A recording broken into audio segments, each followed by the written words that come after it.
What is that practical tool for someone in relationship who gets to that point in the conversation of repair, but then the words are flying and all of a sudden it's all about me and I'm the one to blame and I take it personally, right? So we got to, make sure we're with people, friends and partners who will, like you said, are willing and come to the table. Yeah. And there's a part of me that sometimes things get to a point where we're not going to talk our way out of this. We actually got to move our bodies. We actually got to go take a hike. We got to get in nature. We got to jump in that cold ocean, because talking is only going to drive it deeper. I think that's true for a lot of men. State change. Sometimes a state change alone, even a hug, like be quiet, come here. And I'm just going to hold you and I'm just going to squeeze you. I mean, wrestling, my wife and I once in a while have tackled her on the bed and it turns into, play all of a sudden. Cause that's what kids do. It's like they're upset and you play with your kid and within seconds, they're like, state change. Peace, fam. Get ready for Sacred Sons' biggest sale of the year. As we deepen into the holy days, Sacred Sons has Black and Gold Season. We're bringing it back around. Black and Gold Season is 20% off of all Sacred Sons offerings, gatherings, merchandise, and gift cards. Go to sacredsons.com, click on the event that you would like to purchase. Use the code, all caps, Black and Gold for 20% off. And with that said, go to sacredsons.com. We have completely redesigned our website. It's fully dialed. This Black and Gold season includes EMXs, immersions, Maui Mana, LT1, LT2, Prime Leadership, all of our merchandise, online courses, and gift cards. I know people are always out there looking for what's a great gift for a dad, for a father, for a son, for a brother. Now you can give the gift of brotherhood to a man in your life. And what a better gift than to send them on a quest, on an initiation, or for a rites of passage experience. Give the gift of brotherhood. Go to sacredsons.com. Use the code, all caps, Black and Gold for 20% off. And we will see you on the other side. Much love, fam. Grand Rising Sacred Sons. Adam Jackson here with a special episode of the Sacred Sons podcast. Brothers and sisters, navigating healthy relationships is easier said than done. And our guest today has a lot to say about it. And he says it in a good way. And as he says it, I like to imagine that he actually follows it up with action. And that he actually believes in what he says, because it's needed now. In a time where we are collectively strained by the distractions, by the disillusion, and by the suffering in this world, it's so important that we bring it back to our relationships. So with that, our guest today, Jayson Gaddis, he's a speaker, he's an author, he's a husband and father, and he is the founder of the Relationship School. Please welcome Jayson Gaddis. What up? Thanks, Adam, for the kind intro, brother. Good to see you. Good to see you too, man. Let's drop right in. I'm speaking to kind of like my own discomfort. Relationships are challenging enough, and we know that this is a relational time. Do you feel that in your experience? Do you feel kind of like, man, there's literal war happening on our planet on a grand scale, multiple wars. Yeah. And now they're not just outside of our borders, they're in our houses, on our phones. And so they're kind of coming into our relationships as well. How do we navigate in a time where it seems like the walls are closing in? Dude, yeah, I'd love to hear your thoughts too, man. I wish I had an easy answer. Yeah, it's intense out there. And it's all the more reason to hunker down in our homes and have a good home life and a good connected family unit, good friends, close brothers and sisters. It's so essential to come together because there's such division, there's such warfare, there's just so much hatred and violence. You commented about the phones too. It's like it's such this addictive thing to be distracted away from our actual relationships. Like it gives us this illusion of connection, right? Oh, I'm connected to my friends on Instagram or Facebook. And it's like, no, you're not. It's not the same.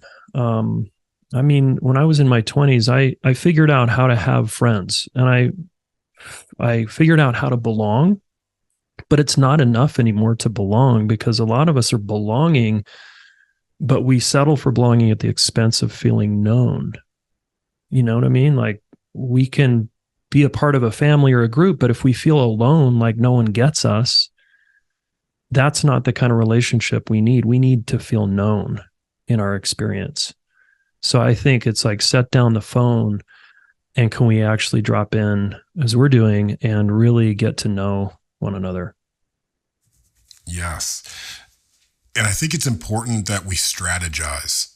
Like, this is actually how intense I'm experiencing, like, the collective. Like, it's not enough just to have the tools or the memes or the words on Instagram that we go, oh man, that's great. I'm gonna add that to my toolbox. It doesn't really work like that, does it? That's what I'm saying. It's easier said than done. Yeah. But we have to create a strategy at this time. We have to become relational, alchemical kind of, I'm using the word navigation today. Navigators, right? Like, to find the way through and actually have that strategy. Hannah, my beloved partner, or we are in the third trimester. We're expecting our baby girl in December. Amazing. And she's so good at keeping that family calendar and making sure on every Sunday, we sit down and we strategize for the week ahead. Yeah. And so totally. like, we have to apply kind of that level of strategic effort to our relationships in this time. Yeah. I'm glad you're bringing that up, because it's so, it's not, like you said, it's not enough to just kind of wing it and not have a plan. Like, oh, we just got to hunker down and get connected. It's like, how are you going to do that? When is your men's group? When is your women's group? When are you circling up with your family? When are you going on a walk with that friend that there's a little conflict with? How often are we attending to our relationships, and do we have a strategic plan laid out versus I'll do it when I feel like it? Because when we're emotional and when we're distracted, it's so easy to kick it down I'll do that next month, or I'll do that next week. And we really do need to plan on how are we going to connect? When are we going to connect? Yeah. Yeah. So I'll reveal here. One of my strategies is like paying attention to cycles, and specifically the moon cycle. Mm-hmm. And one of the ways I kick the can down the road is by going like, oh man, it's a full moon. The energies are high. I'll just wait it out. I'll hunker down and like weather the storm. But one of the pieces of advice that I like to give is to like track our own cycles, but then to also track the cycle of the relationships that we're in. Because sometimes it's like they say, it's the punch that you don't see that knocks you out. Mm-hmm. And sometimes when we strategize by having a cycle, by actually recording, this week around the full moon is actually like when we have a lot of great sex and it's high energy. And around that new moon time is when things are low and dark and scary, and it seems like I can't do anything right. But when I can see it coming, when I can plan for it, and I'm talking about in a long-term relationship, right? Because we do go through cycles rhythms in a relationship. Yeah, finding the rhythm. What's your strategy there? Yeah, that's a good one. I also just want to just really honor the women out there. That I think it's so cool that women have this built-in kind of this cycle really to get them into relationship with their bodies, right? I don't feel like dudes have the same thing, and it's tricky for us to kind of tune in, especially for a more disconnected male. But one thing that's working for my partnership over here, like I've been traveling more, and so having a plan when one partner's away, I think is really key, right? It's like, hey, what's our plan? How often are we communicating? Are we communicating by Voxer or Telegram, voice notes, or are we doing FaceTime? Are the kids involved or not? Because it's trips, like when one partner's away, can be a time of disconnection. But you can stay really, even no matter how far you are away, you can still feel really connected. And my wife and I recently, here's a little reveal here. I was in Canada speaking at this event, and it was all going beautifully. we were doing our daily communication. We were sharing these long voice notes. That's one of the ways we do it is, and then I'll FaceTime usually with my daughter because she's the one that wants to FaceTime. But we were just doing these long voice notes. You know, I'd be in the car on a walk in the city, and she'd be doing the same. And we both had a lot going on for us that was stressful, and so we were really doing a good job of supporting each other at a distance. And then I did this mistake I make where I get excited about a podcast or something I'm listening to or someone I met, and then I just want her to know about it. And so I drop it into her space without any consideration of how she's going to be impacted by it and what she's going through in the moment. And I just sent her this one podcast that was kind of a controversial podcast. And I thought it was pretty cool. And I was like really excited about it. And she had such a huge reaction. And so instantly we got disconnected. And we're 1,500 miles apart. And I'm just like, God damn it. So that took us days to recover from that. And we eventually did, of course, because we always do. But so we learned like that was a quote mistake. The timing, and sometimes when I get excited, I'm thinking about myself. I'm actually not thinking about you in my excitement, right? I'm just so caught up in the excitement. So it's a muscle I have to keep flexing is how do I consider her while I'm excited? How is she going to be impacted by this? And then again, we want to get smarter when we travel again. Okay, if we have a rupture like that, what are we going to do differently this time? Yeah. You use the word recover. You also use the word repair. Like healthy relationships know how to repair. I'll give you a little reveal. This is one I share with the Sacred Sons brothers. After Convergence 1, our first big 100-man men's gathering, this is now 5 years ago. I come home from the event, day one, I'm just so lit. Hannah, there was 100 men. We did all the things. It was shadow work. We wrestled. We did the ice baths and all my excitement. Day 2, I'm on the phone with my brothers. Oh my God, that was incredible. Day 3, I'm inviting bros to my house to talk about it more, to relive it. And she just pulls me aside and she goes, hey, let me know when you come home from Convergence. And I was like, exactly. I was just like, oh yeah, you weren't at the retreat. You didn't have that experience. You were home taking care of the kids and holding it down. And so the way that we return, the way that we recover, and the ways that we repair are so important. The way that I repaired that is by never fucking doing that again. And I've never, it was the biggest one was like, she's like, don't come home with Sacred Sons. Like sometimes a brother would come back with me and hang out after an event, Yeah. I immediately cut that out. And it's like, just learning from the missteps, they're not the end. They're not the end of the game. It's like, oh, there's a big learning piece for me here. Mm-hmm. And with my excitement, I have a similar thing as you, it sounds like, with the excitement. Yeah, man. And repair is you guys learned and iterated and you repaired it, right? Which is the sign of a secure, strong relationship. By the way, according to the research, is people who know how to recover, right, after a misstep, a mistake, a fight, a disconnection. It's that process of mistake and then recovering from the mistake, just like an athlete or a musician. That's what makes a great person, like a really because you're learning along the way, right? Yes. Yeah. I mean, that is what makes a great skateboarder, guitar player, wide receiver in the NFL. It's like, and Jordan would say it all the time. It's like, he is who he is because of the losses.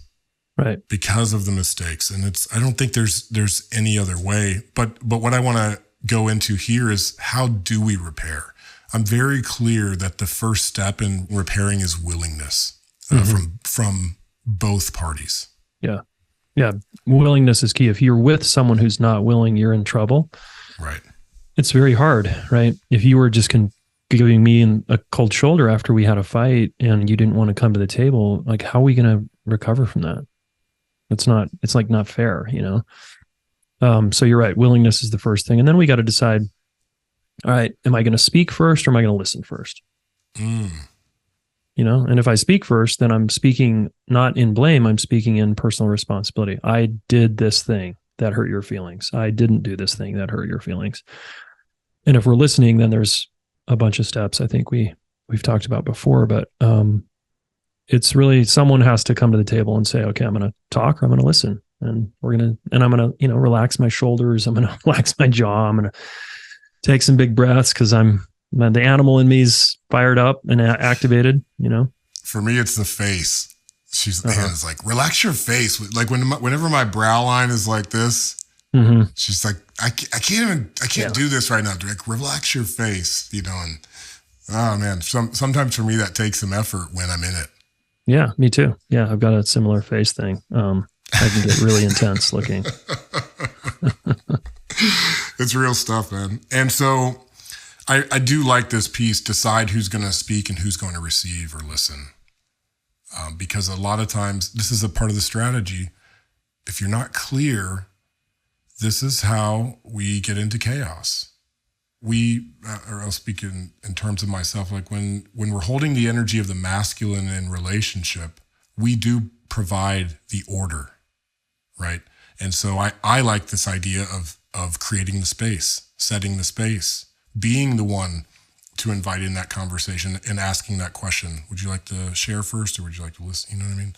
I think that's healthy. That feels good. Yeah. And a couple can agree upon the form, right? Families can agree upon the form. Look, we have a form here, and we follow it generally, and the form is steps or an outline or a basic structure that I think is really good. And a lot of guys like steps and they like structure. So it works for us. It's like, cool. And then, my wife's like, dude, I'm so glad you wrote that book, because that's not how I think about this. Because my book's like steps and structure and tips. And she's like, no, I don't work like that. But she appreciates that there's an outline, and that there's like, hey, remember we kind of have this way we do things. And it's pretty simple, right? It's both people need to take responsibility. And a big one is both people need to be able to express their truth and say what's bothering them and say what's on their heart and mind. And then the other person's got to flex the empathy muscles of really trying to understand what it's like over there to be you. And can I really, really feel the impact of my behavior and see you in that impact? And when I can, it goes well. But Jayson, I'm taking it personally. It's not so easy to just listen all the time about how much I suck or how many mistakes I made. I like that you said, let's flex the empathy muscle. But what is that? What is that practical tool for someone in relationship who gets to that point in the conversation of repair, but then the words are flying, and all of a sudden it's all about me and I'm the one to blame forever. Mm-hmm. And I take it personally, right? Yeah. Yeah. And you shut down or pull away, or you get defensive. Yeah. All that's really normal. And look, we have to kind of know our nervous system and know our history to be able to navigate some of those choppy waters in ourselves, just to show up and stay in the conversation. And we have to remember contextually, we have to be in a fair relationship. Fair meaning not I did more dishes than you, not that kind of fair. Fair meaning we both take responsibility for our part. There's always pretty much two parts. We don't have it that one person's the asshole and the other person's always doing everything right. That never goes well. And so some people, especially as they get into personal growth, think they kind of overly take responsibility. They take the blame and they're like, okay, yeah, it must be me. But if their partner's not doing that also, like, what did you do to contribute to this? It doesn't bode well. That's inherently an unhealthy, insecure relationship. So we got to, make sure we're with people, friends and partners who will, like you said, are willing and come to the table. And then so that allows for the messiness. It's okay to get a little sloppy. It's okay to fall back into our blame thing. And as soon as possible, as soon as we're aware, we've got to recover and go, okay, there I went again. Yep, you're right. I was blaming you. And I do kind of see it as this whole thing's your fault. And I need a minute because I know that's not true. Let me take a few steps back, and I'm open to your feedback. I really am. I'm defensive right now, but give me a second. Yeah. I really want to hear what you're saying. Yeah. And there's a part of me that sometimes things get to a point where we're not going to talk our way out of this. We actually got to move our bodies. We actually got to go take a hike. We got to get in nature. We got to jump in that cold ocean. Yep. I like to you're saying regulate our nervous systems. I like to come back to the somatic awareness. It's like if I'm feeling all of that, whether that's anger, shame, sadness, guilt, whatever I'm feeling, it's like, no, I have to actually move this, because talking is only going to drive it deeper down. I think that's true for a lot of men, especially when it's like, you're just to that edge. Like, I can't hear it. I actually need to go in the garage and hit the punching bag for like 30 minutes and exhaust this demon. Mm-hmm. Yeah. Yeah, dude, you're totally on point.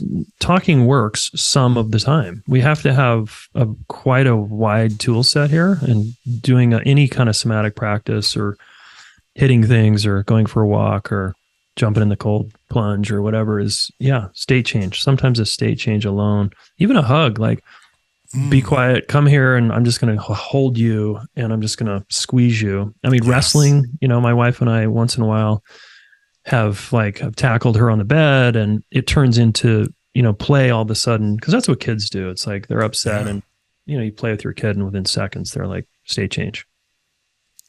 Absolutely. I have 3 boys, a girl on the way. My oldest is 9, Noah. My 3-year-old Holland. I ask him, like, when he's in a mood and he does his grumpy toddler thing, the first question, you want to wrestle?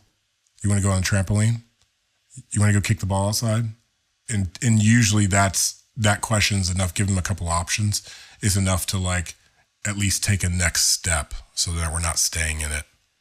Because this is energy. Energy is moving, through us and around us at all times. So it's like, how can we get into a place of awareness to, like, see the storms coming in? You know what I'm saying? And and then move with them and navigate through them again. Yeah. My son and I wrestled the other night on the bed, and he's 14. He's getting big. He's almost as tall as me now. So it's like pretty soon he's going to be able to take me down. And I'm going to genuinely fight. Like, it's, not death, but like, I'm not going to let him take me down until he actually takes me down. Right. But he was pissed at me, and I was like, well, let's wrestle it out. And he was like, bring it, let's do it. And it worked. State change. Yeah. At Sacred Sons, we have an event, a process we call ritual combat. And, we do wrestling, and we do sparring. We put the gloves on. Recently at Convergence 8 in Los Angeles, we had a brother, shout out to Nathaniel Houghton. He brought his father, who was in his 70s, and he brought his son, who was like 19.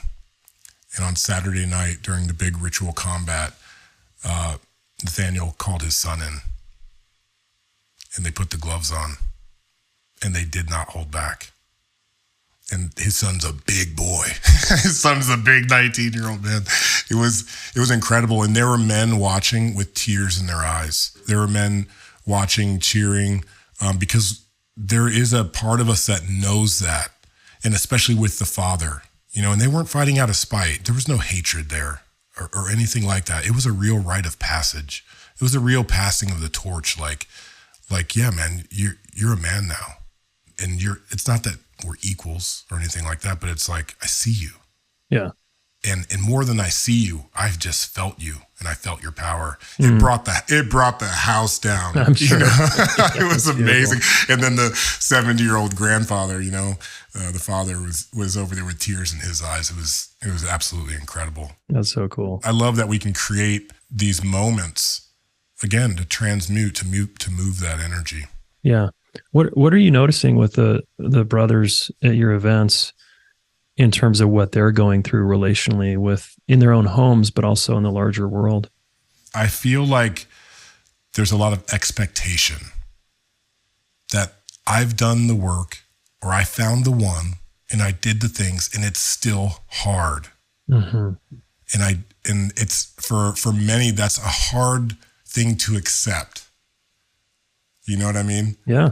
It's hard to accept that I did all the things that I was supposed to do, and now I'm here and my partner's still unhappy.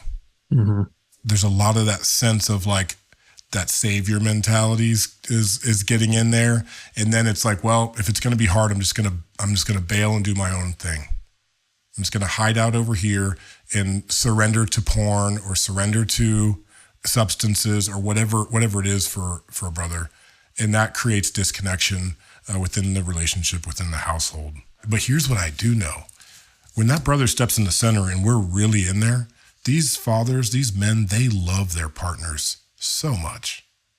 Like, it's undeniable. It's not, I'm not experiencing a lot of unfaithfulness and that kind of things in these long-term relationships. It's more like the depth of the love is so real, but the depth of the hurt that comes along with that love was so painful that it's hard to repair. Yeah. Yeah, that's right. Yeah. And I think a lot to what you're speaking to, especially maybe younger guys who are, hey, I found the one and it should be going well. What's the problem here? It's still hard. I do think our culture and then the messages, especially young men get around relationships that it should kind of be easy when you find the one. It's just all a fantasy. Yeah. I don't think there's enough reality teaching around how deep and rigorous the path of partnership actually is. Yeah. So I've got 3 steps about finding the one. I'll give them to you and you let me know. Yeah. We'll do one by one. You let me know what your thoughts are. Yeah. And I'll give another reveal here. My mom, bless her heart. I remember, when I met Hannah and I'm like, yeah, Mom, she's the one. She's like, Adam, you said that to me about the last 3. And I'm like, oh yeah, I felt this before. What's the difference? And so I've given this a lot of thought because I have called more than one person the one. That's just a truth in my life. So step 1, be the one for yourself. Prior to engaging in a relationship, be the one for yourself. Are you happy with yourself, with your standards, with the way that you relate to yourself in the world? The first relationship that we have to navigate is the relationship to self. That's my step 1. What do you think? Yeah, love it. Yeah, completely agree. Keep getting right with yourself. Now, the caveat for me is there's no finish line on getting right with yourself. There's no summit that you reach. So it's this, be in the practice of getting right with yourself and getting really, really enjoying and liking yourself. Be in that practice. Yeah.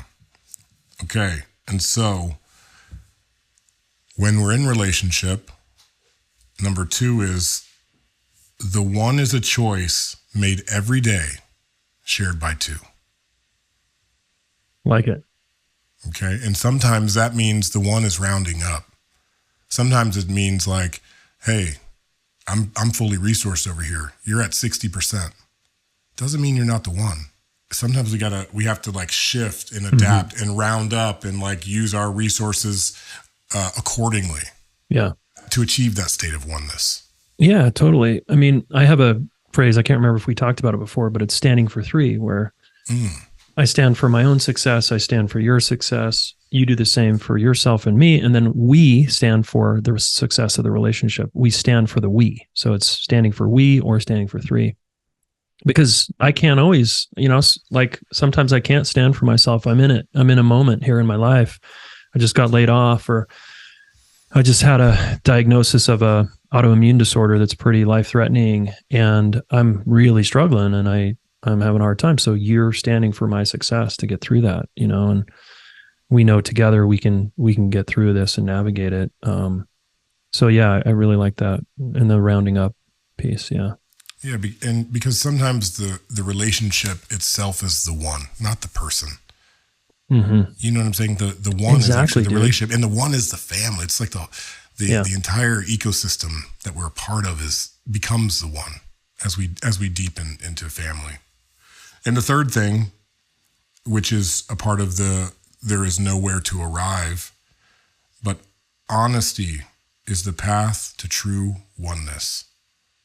And so I find that to really resonate as true. It's like when we're honest, when I can actually say the thing that's bothering me without charge, and without projection, just to say like, this is what I actually feel. That for me is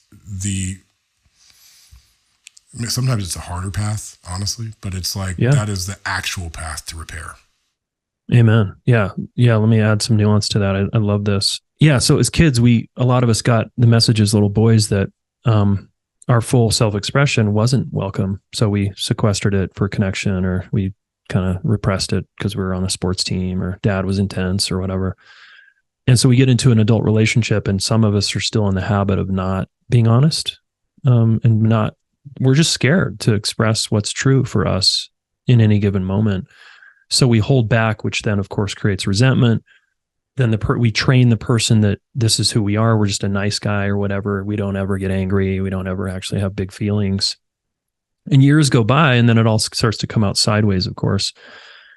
So I'm with you. Like, the more we can, again, practice self-expression, naked, transparent self-expression, honest self-expression, the better chance we are going to have at fulfillment in life and fulfillment in our relationship.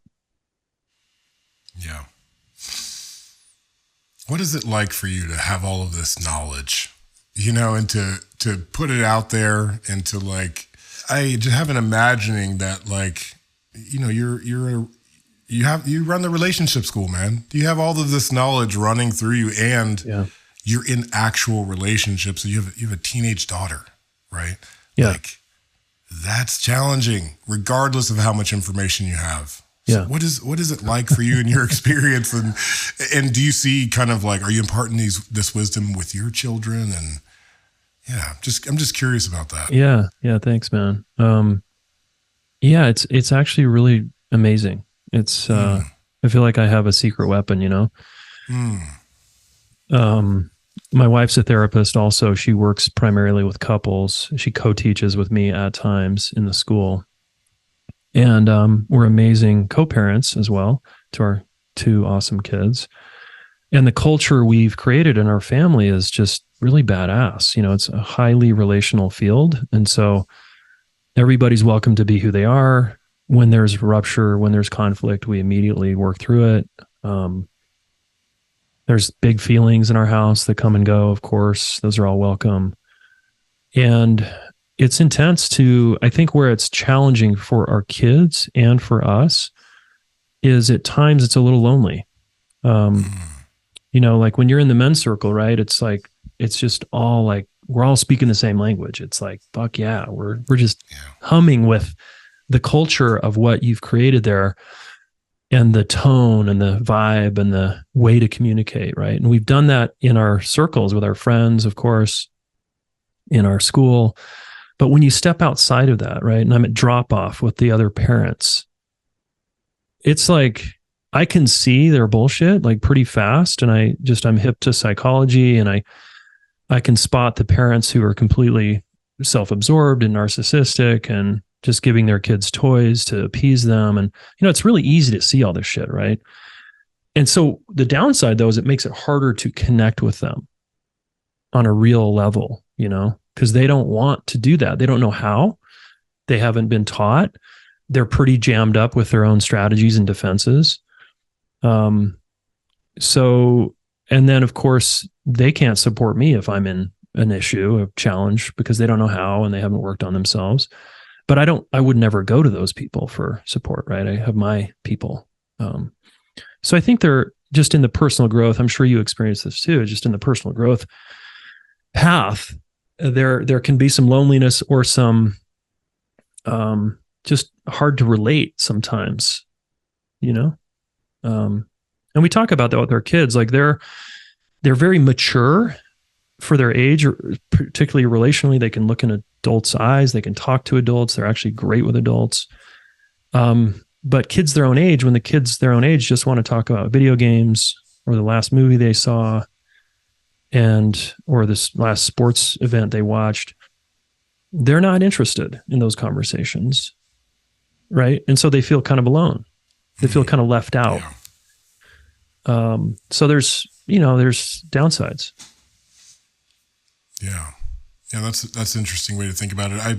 That reminds me of when I first started dabbling with plant medicines. I got into those big expanded states. Yeah. And suddenly when one of my friends would say, hey, you want to go to the bar and watch a game? Like that didn't compute. It wasn't interesting at all, And there was a part of me that also knew I still wanted to nurture those relationships. So like making the invitations to like, hey, let's not go watch the game. Let's go throw the football on the beach. That sounds fun. Can we still navigate those relationships, not to discard them or to think less of someone because they're not where we think we are or whatever that spiritual ego can be? But like, how can we use the knowledge to actually maintain or to receive from the relationship that which we want to receive? You know what I mean? Oh, totally. That's great. Yeah, because it can be really tempting to get into kind of a self-righteous stance, right? Yeah. I know this much, so therefore I'm better. I definitely don't have it that I'm better. I have plenty of my own problems. I do think it's a better way of communicating, and it allows me actually to connect with them, like you're saying. Like I can, if I choose, I can, instead of burning a bridge or discarding someone's lifestyle, I can actually meet them in their lifestyle in a way that includes me, right? So like you did that beautifully. Like maybe on your terms is like, the bar isn't that interesting. I don't want to be in front of a TV for 4 hours, but I will. Let's go throw the ball. Yeah. And then I'm sure you take an interest in that person's life and their career and their home life. And it's really sweet because they probably feel really seen and, supported by you. Be my guess. Yeah. Yeah. And, just like with how we're speaking of our children, like our friendships, as for me and men that I see, they become a bit more transactional and less relational over time. And that's an unfortunate thing. And it doesn't have to be that way. And like I'm saying, sometimes you put those gloves on for just 2 minutes. 2 minutes in a round, put those gloves on. We're not trying to knock each other's heads off. We're not trying to best each other. But damn, if we aren't fully present in that 2 minutes. And by the way, that 2 minutes, we'll have a story to tell forever. Those are the moments of life that I live for and that, I hope we live for. It's not really like I'm good on another Super Bowl. Like, I'm good. I've seen enough Super Bowls and other people winning, and there's value in it. And we can feel so much more than I think we give ourselves credit for. Amen, man. Do you stay in touch with your sort of quote old friends? 100%. Yeah. 100%. How would you compare those relationships to the men's circles that you're in? And what's the big difference there? One of the funnier things, I was in a band for a long time. I played in a metal band for 10 years. Oh, nice. From 17 to 27. I traveled the world. So, like I'm thinking of some of the guys in my band. And one of the more interesting things is like, I moved to California. I'm originally from Ohio. 5 years ago, those guys were like, what in the fuck are you doing? Right. Yeah. But now after COVID, just like a lot of the things that have happened this last few years, now they're hitting me up going like, yeah, this Sacred Sons thing, I think I'm ready. Like, I think I need that. Like I listened to a couple of your podcasts. And so I find them coming to me for advice. When maybe previously I was seen as like, oh, Adam's always doing that weird shit out in the desert. It's become a little bit more of a necessity versus something that we do to escape. Yeah. And in terms of like the quality of those relationships, I'm bringing myself.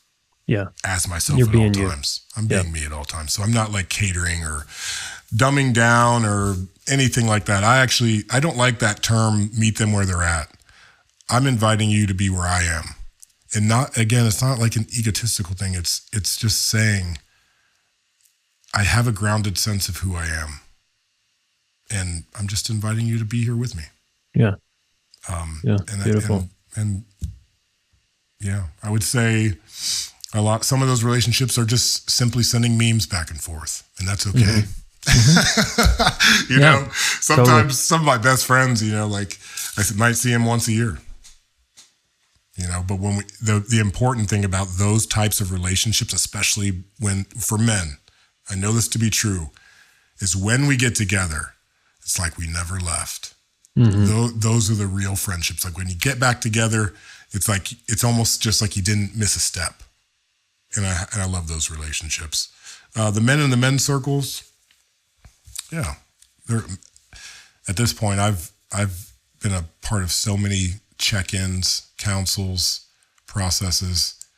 Gosh, I'm very proud and happy to say that at 43 years old, I have some of the best friends in my life. And I don't know a lot of men in their 40s that can really say that in an honest way. Yeah. Yeah, that's awesome. One of the biggest things that comes out of these gatherings is men walk away with new friends. It's actually the most beneficial thing you could come away from one of those weekends. Yeah. Yep. Killer. I love it. Yeah. You were recently on TV up in Ottawa. Are you Canadian? I'm not. I was on TV in Toronto. In Toronto. Okay. Yeah, that was wild and fun. The hosts, you know, sometimes I see TV personalities and it's just like, whoa, that's a lot. These people were so awesome. So fun. They were so cool. Yeah. I felt really welcome. Yeah. How does it feel for you? You know, one of the things I actually love about you is the consistency. And I'm not just talking about the last couple of years. Bro, you have been out here consistently doing this for over a decade. You know, I know, but I'm just like, I love the consistency. When I see that lets me know like a man has integrity. And so how does it feel for you? You know, you have the book Getting to Zero, Amazon bestseller at one point. It's out there. How does it feel for you to continue in this work and to be seen for the thousands of hours that you've put into this? Yeah, I mean, I'd say it's mixed. It feels really good on the one hand, like when I'm really genuinely with myself and I slow down enough to appreciate who I am and what I've created, I'm like, fuck yeah, you know, I could die tomorrow and I put a dent in some things and I feel good, right? Yeah. And then there's this other part of me that's like, it's never enough. You know, it's not enough and I got to do more and I got to go harder. I got to try harder. I got to, you know, there's some neurotic, you know, childhood shit there that's still operates for me. And there's just I'm just a warrior, right? I just want to be on the battlefield fighting the fight. And I don't think I'm going to stop anytime soon. And I feel like I have a long way to go. There's new ideas and new projects, and there's so much more impact I want to have. Right. So and it's like, fuck, how am I going to do that? And I think because I turned 50 recently and I'm finally starting to exhaust the part of me that's like, I got to do this by myself. And more like, oh, dude, I can go farther together, you know, kind of thing. And I mean, I get that intellectually and even experientially with my wife and with my team. But there's still, I feel like I have a lot to learn around collaboration and sharing leadership. And like, I don't have to schlep it up the mountain by myself. We can all be rowing in the same direction here. And I can be high-fiving people and we can have an even bigger impact. So I feel excited about that in the future. Yeah. Collaboration is huge. I've been saying lately, and it's known, no one is coming to save us and we can't do it alone. Yeah. It's a both and. Yeah, exactly. And so, there's a lot of men out there who are like, okay, I'll build the kingdom. And then once it's successful, then I'll bring people in to help. Right. You know? Yeah. But is that authentic collaboration? Or is that kind of more of the sense of like, I got to do it. It's all on me. You know what I mean? Yeah. Well, guys like us, like that, I'm not saying you, but me and that guy you're talking about that feels like I got to do it myself. I got to schlep this thing, you know, it's like, I trust that guy's path too. It's like, okay, you want to burn yourself out? You want to totally get fried to the bone trying to schlep this on your own? Cool. Be my guest. Because I think the wisdom of life will eventually come back around and have that guy learn his lessons in due time, right? Yeah. There's so many lessons to learn in this life, man. Oh my God. It just never ends. So here's something I would like to ask you. I want to bring it back to kind of where I started with this kind of external conflict coming inside. And so my 9-year-old asked me, he said, "Daddy, is there a war happening?" Because I don't know what he heard or what he saw, or maybe it was on the news or something, but he's like, are people dying? And I'm like, yeah, this is really happening in the world. And, he's just genuinely curious. And in his mind, he's just like, why? He goes, why is there war? I was like, you tell me. I was like, do you think there's any reason to kill another human? And he was like, no. I'm like, well, then let's be with that. Mm-hmm. Let's be with that truth. Right? Yeah. And there's a reality. So like, could you give me, as another dad out here, like, how do you talk to your kids about, maybe not, it's not war for you, maybe it's something else, but like, how do you talk to your kids about those things that bring up, kind of the realities of the world we live in? Mm-hmm. It's such a deep kind of responsibility as a parent to, I think, walk in a good way here. And, honesty, just like you were doing with your kid there. It's like, yeah, this is going on in the world. And what are we doing about it? And how can we, if that's not what we want to do in our life, what do we want to contribute? How do we want to show up in this world to make it a better place? So we talk about the horrors of war. And yeah, does that make sense to you? And it kind of doesn't, right? It's like, to a young mind, it's like, why would people do that? Yeah. Why would people just bomb each other and then fight back with more bombs and try to just annihilate each other? Yeah. And we don't get too political about it. We just sort of keep it street level around, it kind of doesn't make sense. And that's not how we roll here in our family. And we're trying to, when we see homelessness and we see violence and we see poverty and we see all the things that are painful, we talk about how often kids are growing up in families that are really broken and the relational field was not intact, and kids felt abandoned and abused and neglected and hurt and shamed and brainwashed and all the things. And so we try to have it make sense to our kids that, it would make sense though. Like, there's this homeless guy that is always on the corner down the road from us, and he's pretty out there, right? He's probably schizophrenic and he has some addiction stuff, and he's making his ends meet just by begging for stuff. And we like to think, what was that guy's childhood like? It was super fucked up. It was tragic. That guy had a tragic childhood. No kid who grows up in a, quote, good home turns into a homeless person. It's really, really rare. Right. So it's the same with, like, giving a 18-year-old a fucking machine gun and saying, yeah, it's just go blow someone's brains out. It's just like, what? And then there's a political conversation that starts to get into, there's our military, and we're the strongest military, and that's valuable, and here's the reasons why that's valuable. And we have a Marine on our team, and we talk about her and her service, and so we're like, yeah, there's a place for, like, having a military. If we didn't have a military in this country, like, there'd be some bad shit going down in this country. Yeah. So it's tricky, right? But we start with relationship, like connection to self and to other, and having that be the foundation of how you're going to go out in this crazy world. Yeah. I had the sense with Noah, it was like, he wanted to ask the question and know that I would listen and really hear him. Because I almost feel like whatever answer I give, it's not gonna compute intellectually anyways. It's more about him saying like, can I ask my dad about killing? You know, at this age, right? Can I ask my dad about this? That part for me is everything, because I'm like, dude, keep asking me questions, even when I don't know the answer, even when you don't like the answer.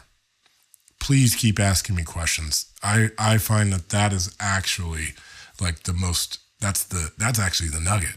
And in many cases, the answer's in the question anyway. So it's like that really feels good there. I say I don't know a lot to my kids. Because it's just true. I just don't know. Yeah. I think that is good for them to see a dad who's constantly saying, I don't know, versus a dad who's Mr. Know-it-all, right? Yeah. But then I get into the trap of like, let me look that up on my phone. And then they're like, hey, can you look this up on your, hey dad, can you look this up on your phone? Yeah. Ask Google. Ask ChatGPT. Yeah. Yeah. So I was saying we have a daughter who's on the way. I'm a father of 3 boys. We have a very masculine household. All the toys we got 0 pink happening over here, you know? And what advice do you have for a young dad bringing in a girl? There's many of us out there. You're in it. You've been going through it. Yeah. What wisdom do you have to impart there? Yeah. Surrender. Sorry to laugh. It's funny. Surrender. Yeah. Surrender to whatever magic she brings into your heart and your life. Yeah, she's going to teach you some things, and can you just continue to be you and just surrender to that and open to allow. Yeah, and also there's these days it's sort of like being careful about the gender box, but she's going to be who she is, and there's this, as you know, with your 3 boys, it's a similar thing. It's just like, oh yeah, you're going to have no idea, and it's just constant unfolding, and it's incredibly magical. Yeah, I'm present to how magical it is. I think and I don't know this is going to be true, but I'm looking forward to the softening, to like the surrendering to the softening, and there's a lot of doing with the young boys. There's a lot of like getting after it. And even my mind goes to the future. Who are they going to be in the future?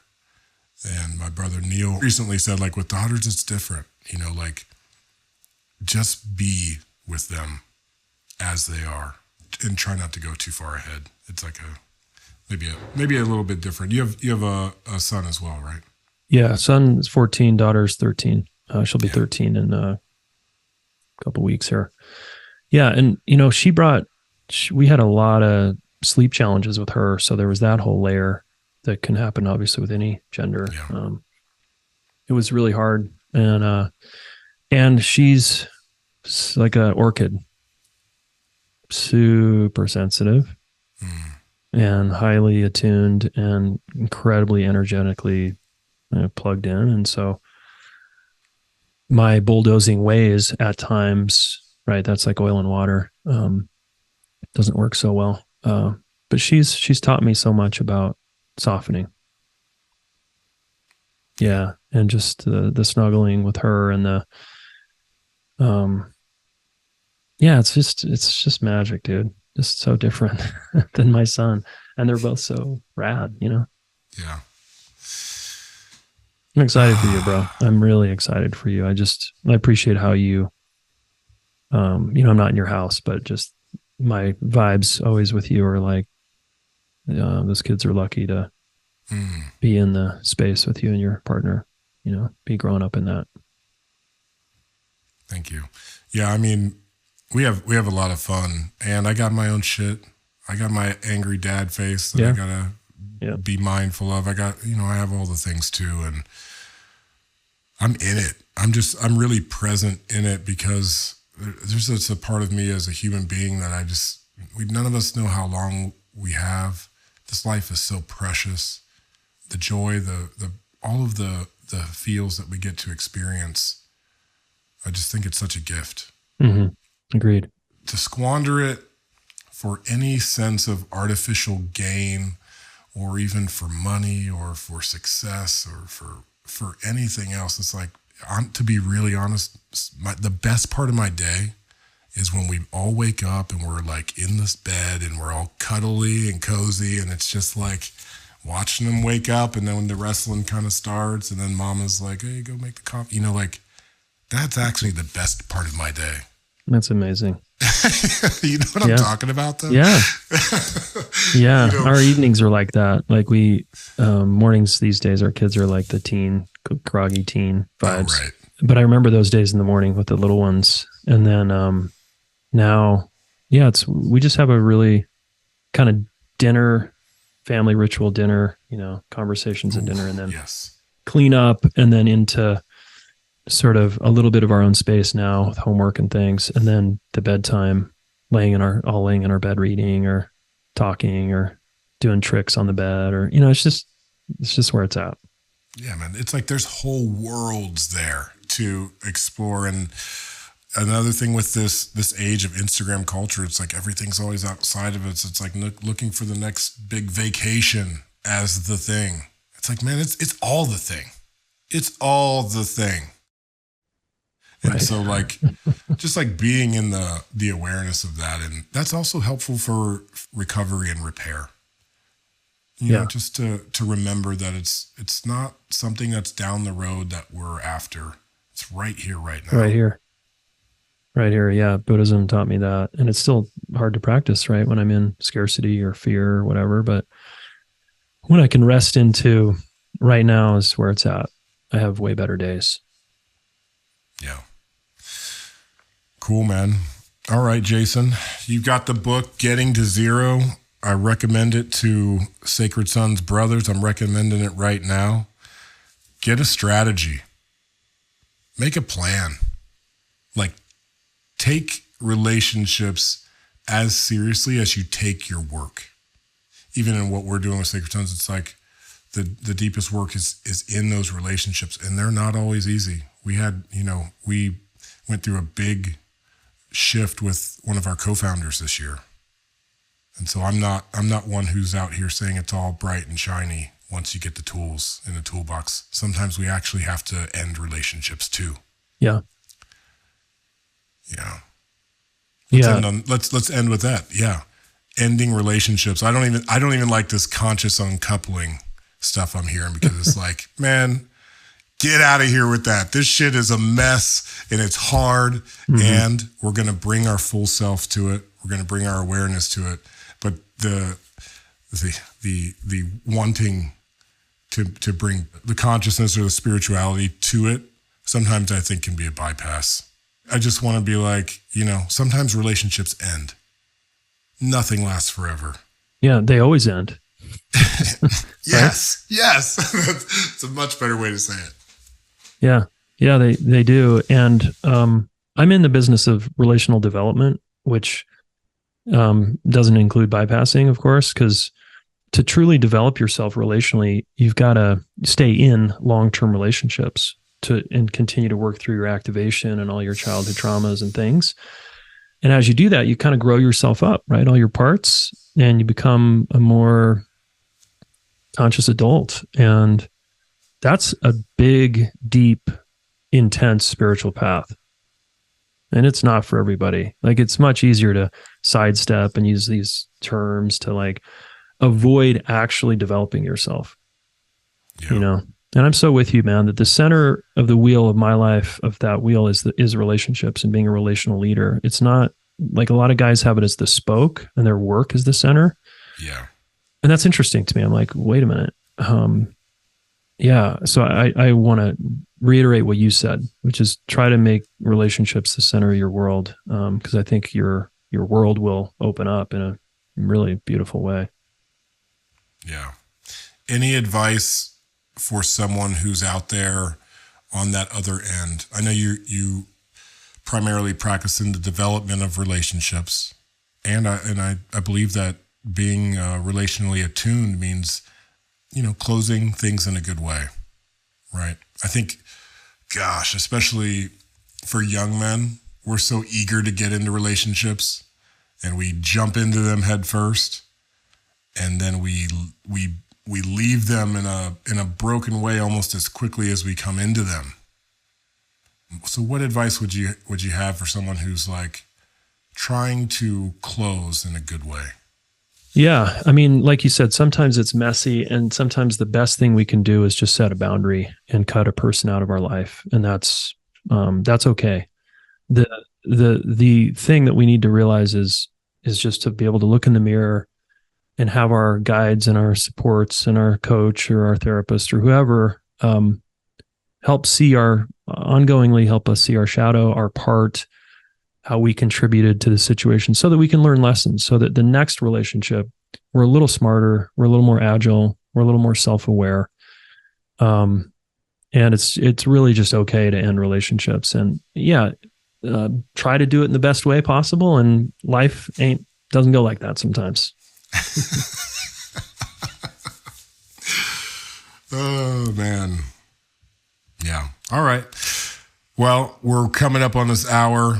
Jayson, I appreciate you. I appreciate the work that you're out there doing, giving the codes. Like I said, it's easier said than done, but when you do say it, I'd love the reminders, because we all need those gentle reminders of like, oh yeah. Like, and so sometimes your posts, they hit at just the right time. Sometimes the words are necessary to get us into action. So thanks for the work that you're doing out there. Grab the book, Getting to Zero. Check out the Relationship School. With that, Jayson, is there any final prayer, any words of inspiration that you would like to leave with the brothers and sisters who are listening?